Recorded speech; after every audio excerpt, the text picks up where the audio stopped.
Good morning students. Chapter number 5માં આપણે last લેક્ચરમાં જોયું કે કઈ રીતે ગજ્જીઓ ચુંબક જે છે એ સોલેનોઇડ સાથે સામ્યતા ધરાવે છે. એને જ આપણે આજે આગળ વધારીએ અને જોઈએ સોલેનોઇડને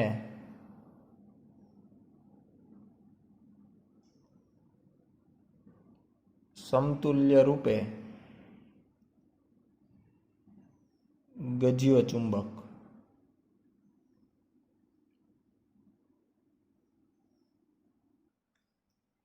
ચેપ્ટર નંબર 4ની અંદર આપણે જોયું કે કોઈ પ્રવાહધારિત ગૂંચળું હોય તો એ ગૂંચળું ચુંબકીય ડાયપોલ મોમેન્ટ ધરાવે.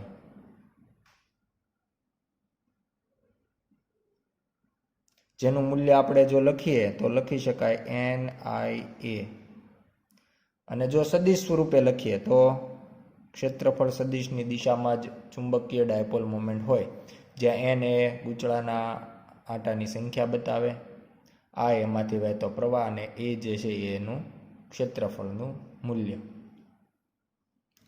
અને આ જ બાબતે એમ્પિયર જે છે એણે પણ એક અધિતર્ક આપ્યો હતો કે જ્યારે આપણે કોઈ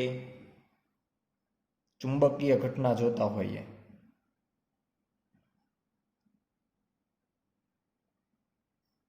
એના માટે વર્તુળ માર્ગી વિદ્યુત પ્રવાહ જવાબદાર છે એવું ગણી શકાય. એટલે ગૂંચળામાં જ્યારે વર્તુળ માર્ગી પ્રવાહ વહે છે ત્યારે આપણને કંઈક ચુંબકીય ક્ષેત્ર એટલે કે ચુંબકીય ઘટના જોવા મળે છે. ઉપરાંત લાસ્ટ લેક્ચરની અંદર આપણે જોયું કે કઈ રીતે ગજ્જીયા ચુંબકની ક્ષેત્રરેખા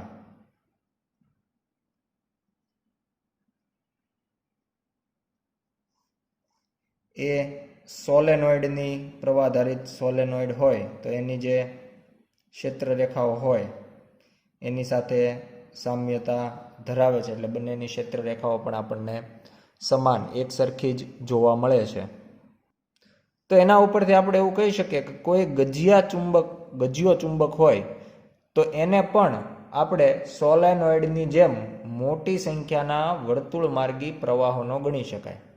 ખરેખર આપણે ગજ્જીયા ચુંબકમાં પ્રવાહ પસાર કરતા નથી, પણ આપણે એની સરખામણી પ્રવાહધારિત સોલેનોઇડ સાથે કરી છે એટલા માટે.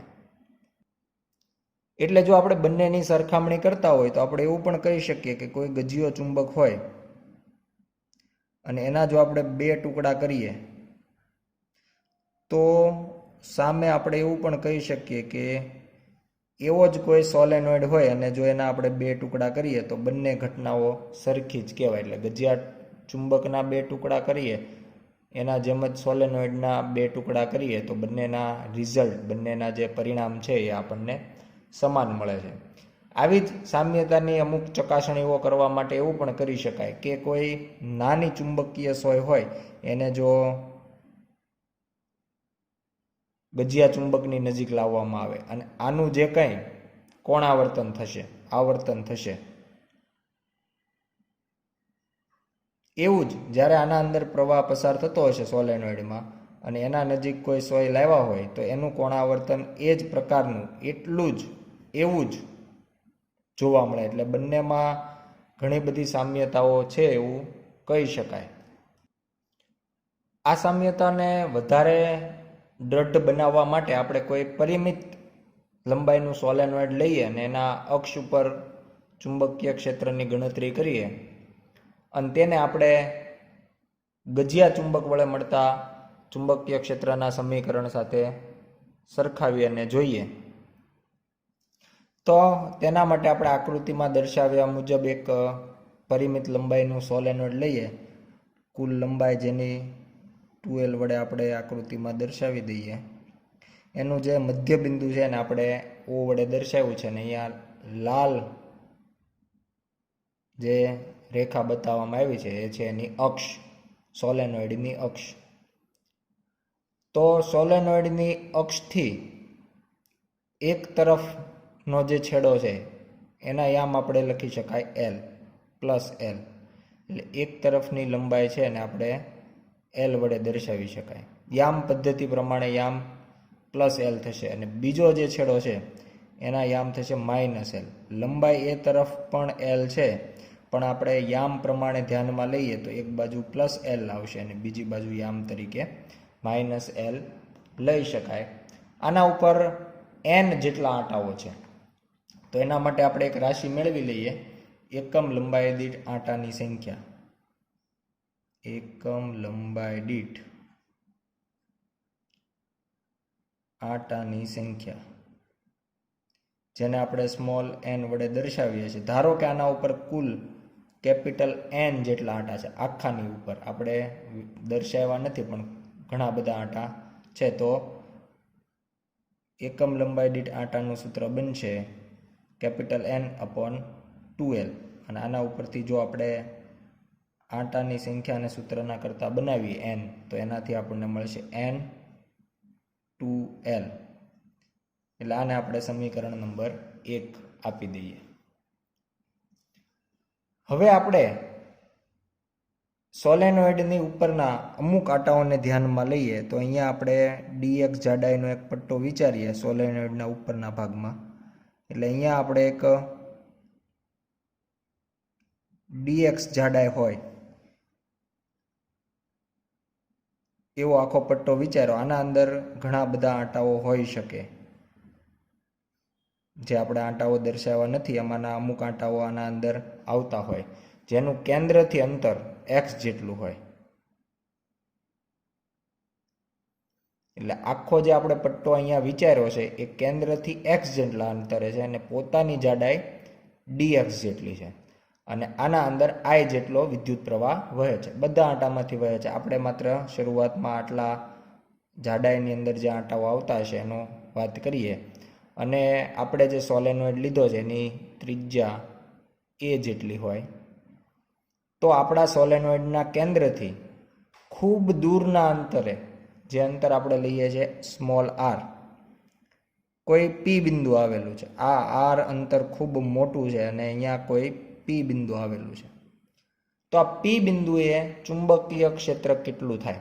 ખરેખર આપણે આખા સોલેનોઇડના લીધે અહીંયા p બિંદુએ મેળવવું છે, પણ શરૂઆતમાં આપણે નાનો એવો કોઈ આંટાનો વિસ્તાર લઈ લઈએ અને એના લીધે કેટલું મળે છે એ મેળવીએ. તો એના માટે આપણે જે રિંગનું સૂત્ર છે એ વાપરી શકાય અને એના લીધે આપણે p બિંદુએ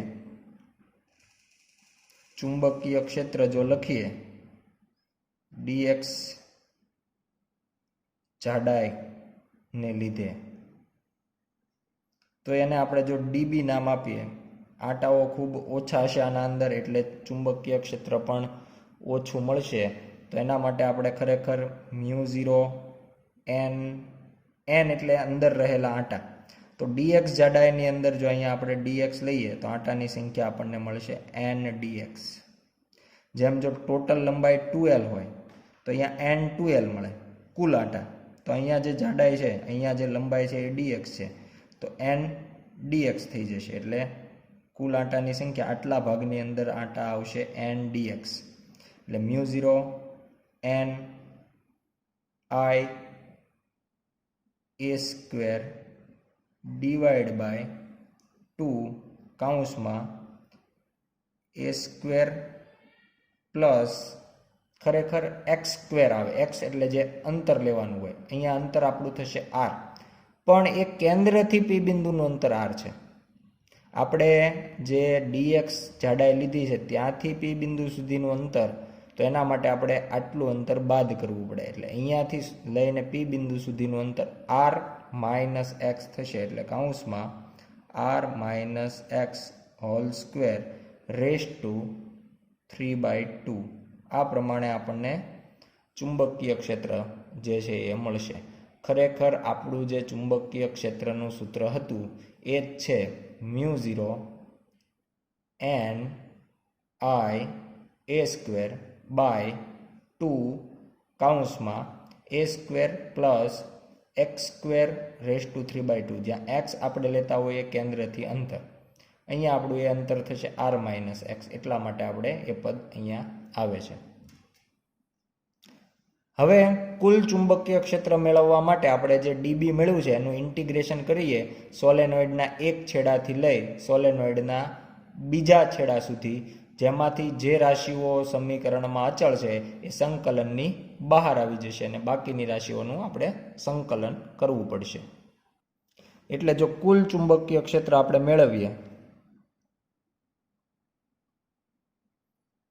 એને આપણે બી નામ આપીએ તો ઇન્ટિગ્રેશન ડીબી થશે is equal to integration mu 0 N D X I A square divide by 2 કૌંસમાં A square plus R minus X whole square કૌંસ પૂરો રેસ ટુ 3/2.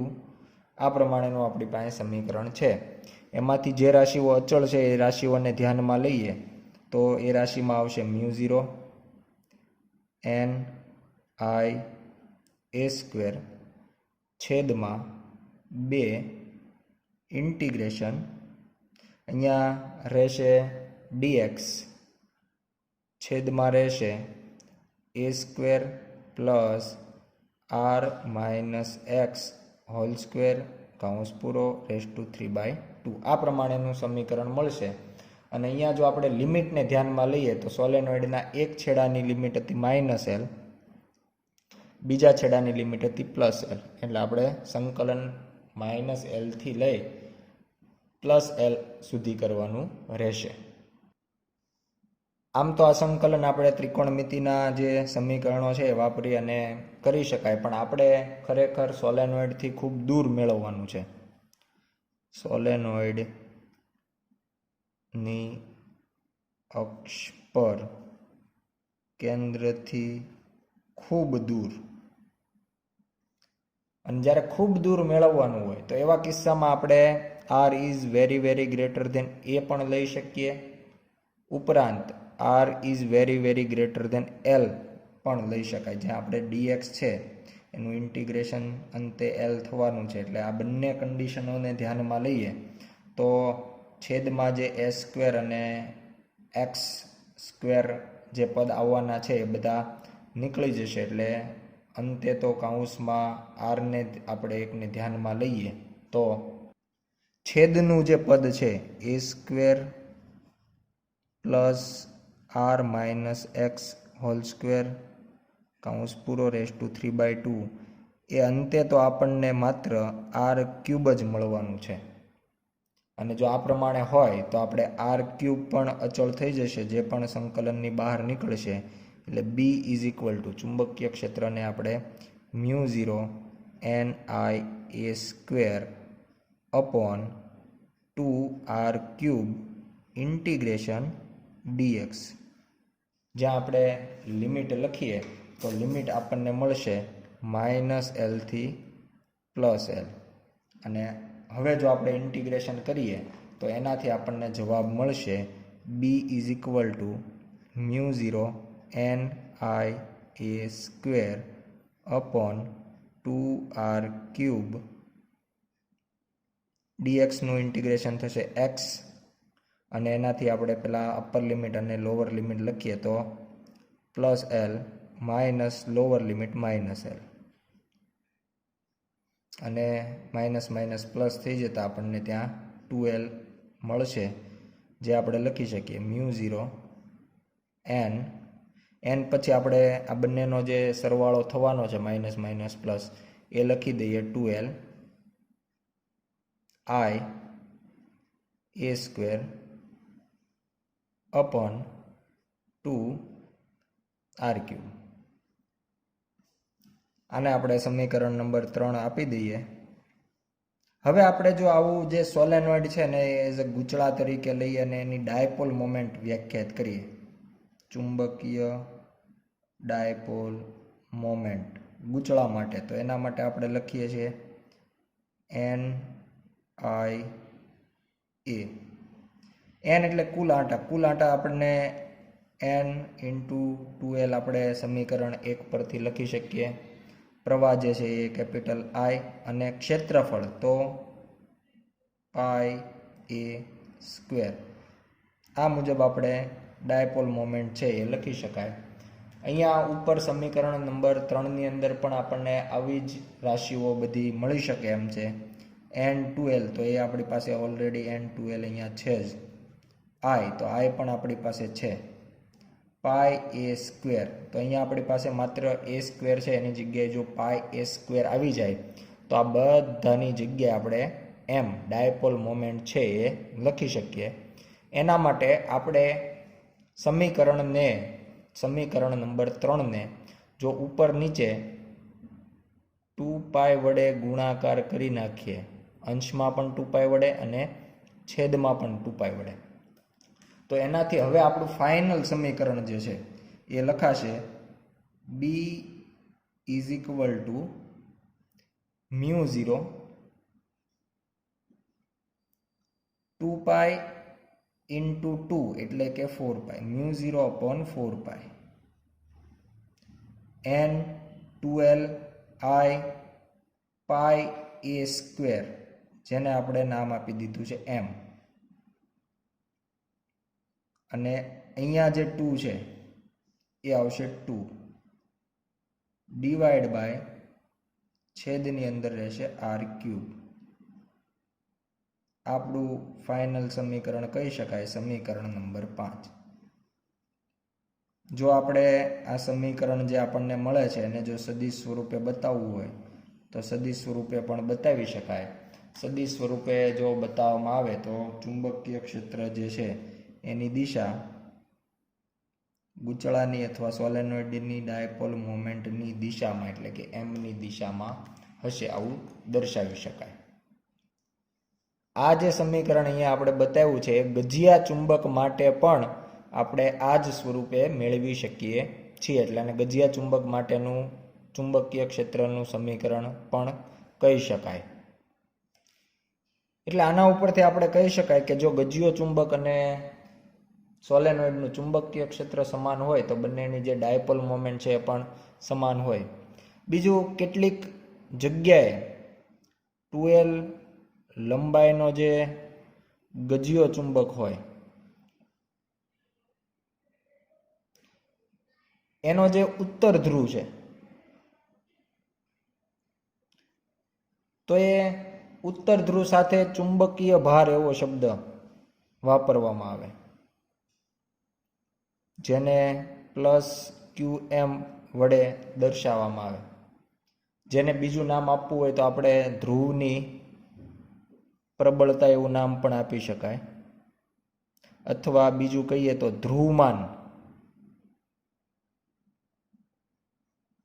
ઘણી વખત એને સ્મોલ p વડે પણ દર્શાવવામાં આવે. તો આ પ્રમાણે ઘણી વખત ઉત્તર ધ્રુવ માટે ચુંબકીય ભાર +qm અને દક્ષિણ ધ્રુવ માટે ચુંબકીય ભાર -qm એવું પણ લેવામાં આવે.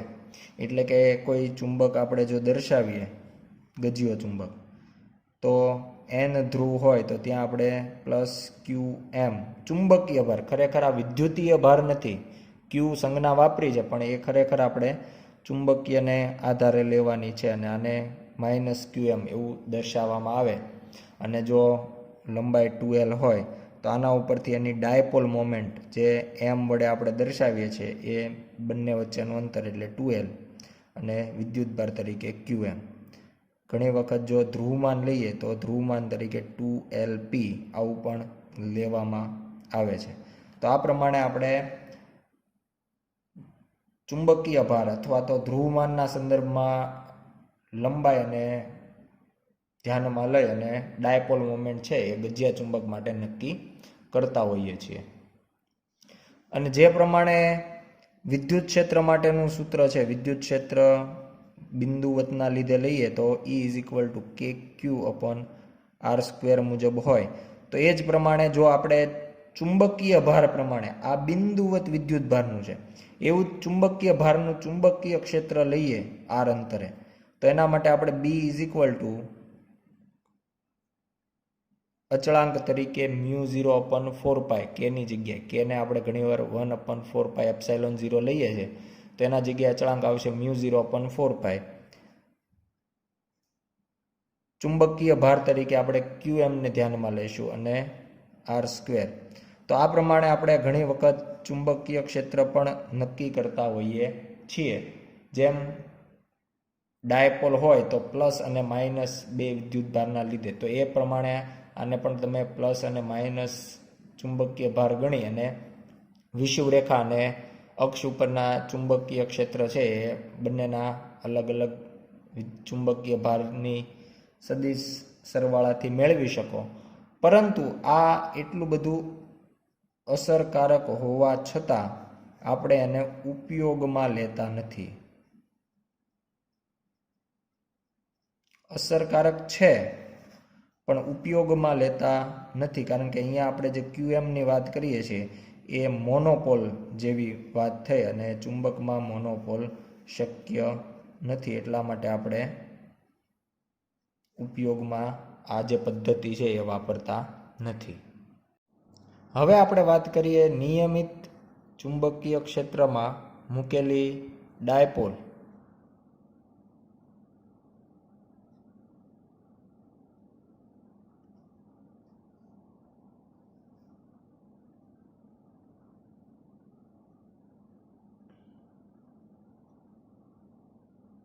જેને આપણે દ્વિધ્રુવી પણ કહીએ છીએ. આના માટે આપણે એક ડાયપોલ લઈએ. ડાયપોલ તરીકે આપણે લઈએ ચુંબકીય સોય.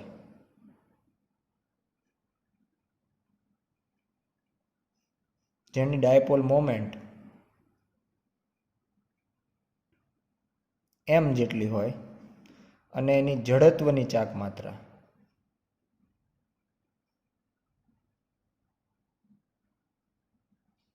કેપિટલ I જેટલી હોય. આકૃતિમાં આપણે એવી એક ચુંબકીય સોય બતાવવામાં આવી છે. S અને N છેડાઓ આપણે સ્પષ્ટ જોઈ શકાય અને એક નિયમિત ચુંબકીય ક્ષેત્ર આપણે x અક્ષની દિશામાં લીધેલું છે. અહીંયા આપણે વાત કરીએ ડાયપોલ મોમેન્ટની. તો ડાયપોલ મોમેન્ટ જે આપણે કીધું છે m સદિશ રાશિ છે અને એની દિશા ચુંબકીય સોય માટે S થી N તરફ હોય. એટલે કોઈ પણ ગજ્યો ચુંબક હોય, ચુંબકીય સોય હોય, તો એના માટે S છેડાથી N છેડા તરફ આપણને ડાયપોલ મોમેન્ટની દિશા મળે. એટલે ડાયપોલ મોમેન્ટને આપણે આ દિશામાં છે એવું અહીંયા દર્શાવી દઈએ. એટલે એમની દિશા S થી N તરફ અને M અને B વચ્ચે જે કોણ બનશે, એટલે ચુંબકીય સોય ચુંબકીય ક્ષેત્ર સાથે ધારો કે થીટા કોણ બનાવે છે, તો એ આપણે આકૃતિમાં થીટા કોણ પણ દર્શાવેલ છે. તો આના માટે હવે આપણે એવું કહી શકાય કે સોય ઉપર લાગતું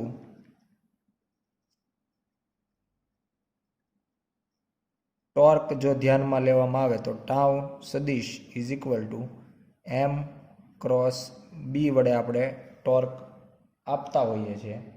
અને સમીકરણ નંબર 1 આપી દઈએ તો ટોર્કનું જે મૂલ્ય છે એ mb સાઇન થીટા જેટલું થશે. ટોર્કના કારણે આપણે એવું કહી શકાય કે સોય જે છે એ ભ્રમણ કરશે, એટલે ચાક ગતિ કરશે.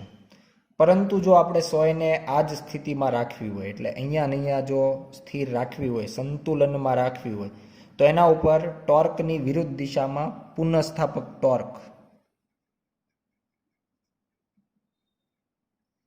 લાગુ પાડવું પડે, જેનું મૂલ્ય અહીંયા આપેલ મૂલ્ય જેટલું જ હોવું જોઈએ. એટલે કે mb સાઇન થીટા જેટલું જ હોવું જોઈએ. તો આ સોય જે છે એ પોતાના સ્થાન ઉપર સંતુલનમાં રહેશે. પરંતુ એની દિશા જે ટોર્ક લાગે છે એના કરતાં વિરુદ્ધ હોવી જોઈએ. એટલે પુનઃસ્થાપક ટોર્ક થશે -mb સાઇન થીટા. એટલે ખરેખર સોય ઉપર mb સાઇન થીટા જેટલું ટોર્ક લાગે છે, તો પુનઃસ્થાપક ટોર્ક તરીકે આપણે મૂલ્ય એટલું ને એટલું લીધું અને દિશા જે છે એ માઇનસ વિરુદ્ધ લીધી. એટલા માટે હવે જો આપણે આ ટોર્કની વાત કરીએ કે આ ટોર્ક જે છે એ torque is equal to I alpha વડે પણ લખી શકાય અને સંતુલિત સ્થિતિમાં એ પુનઃસ્થાપક ટોર્ક જેટલું હોવું જોઈએ. કૌંસમાં આપણે સંતુલિત સ્થિતિ માટેનો ઉલ્લેખ કરી દઈએ તો આ પ્રમાણે આપણી પાસે સમીકરણ આવશે. અને હવે સમીકરણને સાદું રૂપ આપી અને આલ્ફાની વાત કરીએ તો આલ્ફા થશે I d square theta by dt square. એટલે થીટાનું જો આપણે 2 વખત વિકલન કરીએ તો આપણને કોણીય પ્રવેગ આલ્ફા મળે. તો I d square theta upon dt square is equal to minus M B sine theta is equal to minus M B theta. આવું ક્યારે કરી શકાય? સાઇન થીટાની જગ્યાએ માત્ર થીટા ક્યારે લખી શકાય? તો કે જ્યારે થીટાનું મૂલ્ય રેડિયનમાં ખૂબ નાનું હોય.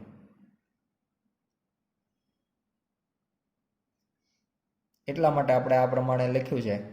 અને આના ઉપરથી જો હવે આપણે D square theta by D T સ્ક્વેરને સૂત્રના કરતા બનાવીએ તો minus M B upon I into theta. આ પ્રમાણેનું આપણને સમીકરણ અહીંયા મળશે, જેને આપણે નામ આપી દઈએ સમીકરણ નંબર 2. આવું જ સમીકરણ આપણને સરળ આવર્ત ગતિ માટે પણ મળે. જ્યારે સરળ આવર્ત ગતિ થતી હોય ત્યારે એના માટેનું વિકલ સમીકરણ આપણને D square theta upon dt square is equal to minus omega square theta જેટલું મળે.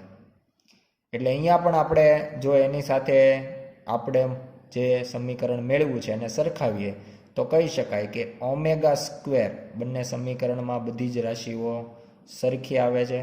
તો omega square is equal to M B upon I, એટલે કે જડત્વની ચાક માત્રા એવું થશે. એ સમીકરણ આપણે અહીંયા દર્શાવી દઈએ તો omega square is equal to M B upon I. સમીકરણને સમીકરણ નંબર 3 આપી દઈએ.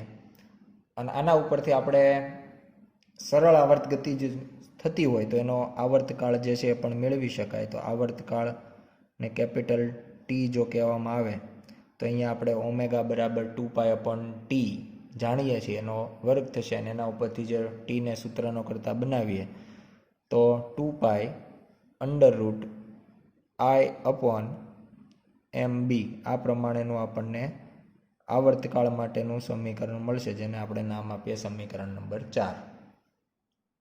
અને આના ઉપરથી ઘણી વખત નિયમિત ચુંબકીય ક્ષેત્રનું મૂલ્ય કેટલું છે, ચુંબકીય ક્ષેત્ર ને પણ સૂત્રનો કરતા બનાવવામાં આવે તો B is equal to 4π square I upon M T square.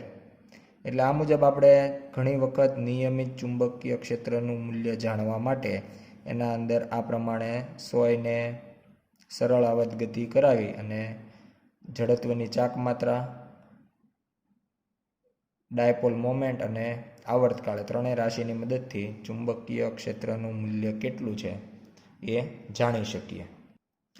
આ જે ચુંબકીય સોય છે એ કંઈક પોતે સ્થિતિ ઉર્જા પણ ધરાવે છે. જેમ સ્થિત વિદ્યુતની અંદર સ્થિતિ ઉર્જા હોય એ જ રીતે આપણે ચુંબકીય સ્થિતિ ઉર્જા છે એ મેળવી શકતા હોય. તો ચુંબકીય સ્થિતિ ઉર્જા, અને એના માટે આપણે જો એને યુએમ એવું નામ આપીએ તો U M is equal to integration tau D theta. બંનેનો આ પ્રમાણેનો ડોટ ગુણાકાર કરી અને આપણે મેળવી શકતા હોય. અહીંયા ટાઉ માટે આપણે કહી શકાય કે એ થીટાનું વિધેય છે, થીટા બદલાય એમ ટોર્ક બદલાય છે. તો એના માટે હવે આપણે કિંમતો મૂકીએ તો ઇન્ટિગ્રેશન ટોર્ક આપણે જાણીએ છીએ એમ B sine theta D theta. અને આના ઉપરથી જો આપણે ઇન્ટિગ્રેશન કરીએ, સંકલન કરીએ તો આપણને સાઇન થીટાનું સંકલન મળશે માઇનસ કોસ થીટા, એટલે એમ બી માઇનસ કોસ થીટા. તો આ પ્રમાણે જે ચુંબકીય સોય છે એ ચુંબકીય સ્થિતિ ઉર્જા ધરાવે છે, જેને આપણે minus M B cos theta વડે દર્શાવી શકાય. અને જો ડોટ ગુણાકારના સ્વરૂપમાં આપણે લખવું હોય તો U M is equal to minus M સદિશ ડોટ બી સદિશ. આ પ્રમાણે આપણે ડોટ ગુણાકારના સ્વરૂપમાં પણ ચુંબકીય સ્થિતિ ઉર્જા છે એ લખી શકાય. ખરેખર જ્યારે આપણે સંકલન કરતા હોય ત્યારે સંકલનનો અચળાંક આવતો હોય છે, પણ આપણી અનુકૂળતા મુજબ કોઈ પણ જગ્યાએ આપણે સ્થિતિ ઉર્જા શૂન્ય લેતા હોય તો એ મુજબ આપણે સંકલનનો અચળાંક છે એ ધ્યાનમાં લીધો નથી. અને જો સંકલનનો અચળાંક શૂન્ય ધ્યાનમાં લઈએ તો સમીકરણ મુજબ આપણે કહી શકાય કે જો theta is equal two 90 degree હોય, એટલે કે 90નો કોણ હોય, તો એવી સ્થિતિમાં આપણને ચુંબકીય સ્થિતિ ઉર્જા છે એ શૂન્ય મળશે. આ સ્થિતિમાં આપણે એવું કહી શકાય કે એની પાસે કોઈ પણ જાતની સ્થિતિ ઉર્જા ન હોવાથી આ સ્થિતિમાં સોય સ્થિર રહેતી નથી, સંતુલનમાં રહી શકતી નથી.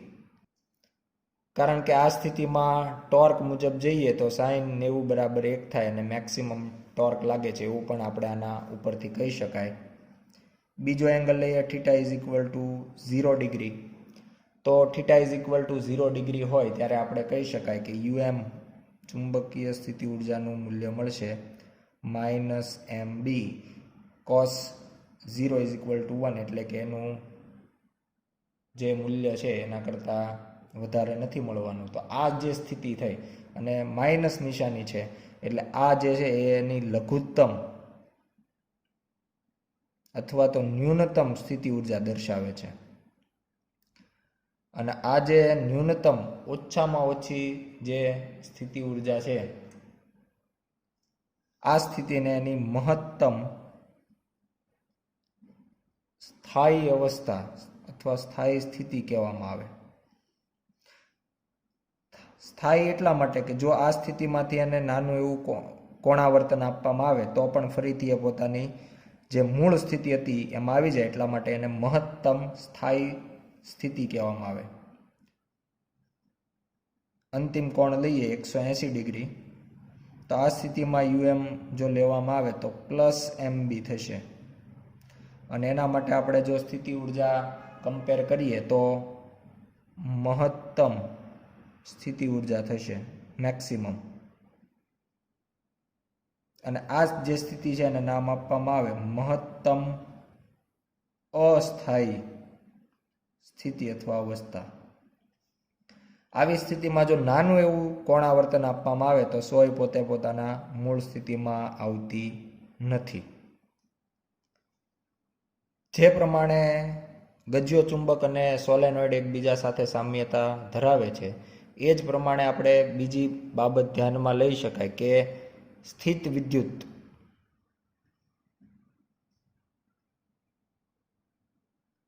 અને ચુંબકત્વની સામ્યતાઓ. તો આ પ્રમાણે આ જે બંને ક્ષેત્રો છે એ પણ એકબીજા સાથે કંઈક સામ્યતાઓ ધરાવે છે એવું આપણે કહી શકાય. કે જેમ સ્થિત વિદ્યુતની અંદર વિદ્યુત ક્ષેત્ર ઈ આવે એના જગ્યાએ ચુંબકત્વની અંદર ચુંબકીય ક્ષેત્ર કેપિટલ બી આવે. એટલે જેમ સ્થિત વિદ્યુતમાં આપણે ઈ વાપરતા હોય એમ અહીંયા આપણે બી વાપરવો પડે.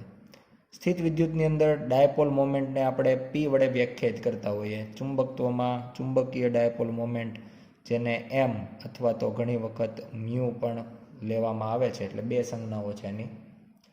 બીજું, સ્થિત વિદ્યુતની અંદર એક અચળાંક આવે જેને આપણે લખીએ છીએ 1/4πε0 અથવા તો જેને સ્મોલ કે પણ કહેવામાં આવે. એની જગ્યાએ અહીંયા અચળાંક આવે μ0/4π. તો આ જે છે બંને વચ્ચેની સામ્યતાઓ કહી શકાય. અને આના આધારે આપણે અમુક સમીકરણો કોઈ પણ સાબિતી વગર જ ડાયરેક્ટ મેળવી શકાય, કારણ કે આપણી પાસે સ્થિત વિદ્યુતને અનુલક્ષીને અમુક ડાયપોલ સાથે સંકળાયેલા સમીકરણો પહેલેથી હાજર છે. તો એને અનુસાર આપણે વાત કરીએ કે જો કોઈ ડાયપોલ હોય, વિદ્યુતીય ડાયપોલ, અને એને અનુલક્ષીને એ ડાયપોલની અક્ષ ઉપર મળતું વિદ્યુત ક્ષેત્ર કેટલું હોય, તો એનું સમીકરણ આપણે લખીએ છીએ ડાયપોલના લીધે અક્ષ પર દૂરના અંતરે વિદ્યુત ક્ષેત્ર. વિદ્યુતીય ડાયપોલની વાત કરીએ તો એને આપણે નોર્મલી ઇઝેડ સદિશ વડે દર્શાવીએ તો એનું સૂત્ર આપણને મળે છે 2kp અપોન r³. અંતર r પણ લઈ શકાય અથવા ઝેડ પણ લેતા હોઈએ છીએ. તો આ પ્રમાણે આપણે ડાયપોલના લીધે વિદ્યુત ક્ષેત્રની વાત કરી. તો એ જ રીતે જો ગજિયા ચુંબકના લીધે વાત કરીએ કે ગજિયા ચુંબકના લીધે એની અક્ષ પર દૂરના અંતરે ચુંબકીય ક્ષેત્ર, તો આના ઉપરથી ડાયરેક્ટ જ આ જે સમીકરણ આપણી પાસે હાજર છે એના ઉપરથી ડાયરેક્ટ લખીએ આપણે તો એને આપણે બી ઝેડ કહી શકાય અથવા માત્ર બી અક્ષ એવું પણ લખી શકાય. તો એ થશે કે જે અચળાંક છે એના જગ્યાએ આવી જશે μ0/4π 2m સદિશ અપોન r³. એટલે r જે છે એ એના કેન્દ્રથી બિંદુ સુધીનું અંતર છે. તો આ પ્રમાણે આપણે બેયની જે સામ્યતાઓ છે દર્શાવી શકાય. એ જ રીતે વિષુવરેખા પર દૂરના અંતર માટે જ વાત કરીએ તો ત્યાં આપણે EY સદિશ લખતા હોઈએ. એનું સૂત્ર આવે -kp અપોન y³ અથવા તો ત્યાં પણ અંતર r³ લઈએ. એ જ પ્રમાણે આના કિસ્સામાં પણ જો ચુંબકની વિષુવરેખા પર દૂરના બિંદુ માટે વાત કરીએ તો બી વિષુવરેખા ઇઝ ઇક્વલ ટુ -μ0/4π m સદિશ અપોન r³. આ રીતે આપણે સમીકરણ છે એ લખી શકાય. ઉપરાંત નીચે એક આપણે કોષ્ટક પણ દર્શાવ્યો છે જેમાં સ્થિત વિદ્યુત શાસ્ત્ર અને ચુંબકત્વની જે અલગ અલગ રાશિઓ છે એકબીજા સાથે કેવી સામ્યતા ધરાવે છે અને એના સમીકરણો કેવા મળે છે એ કોષ્ટકની અંદર દર્શાવવામાં આવ્યા છે. આભાર.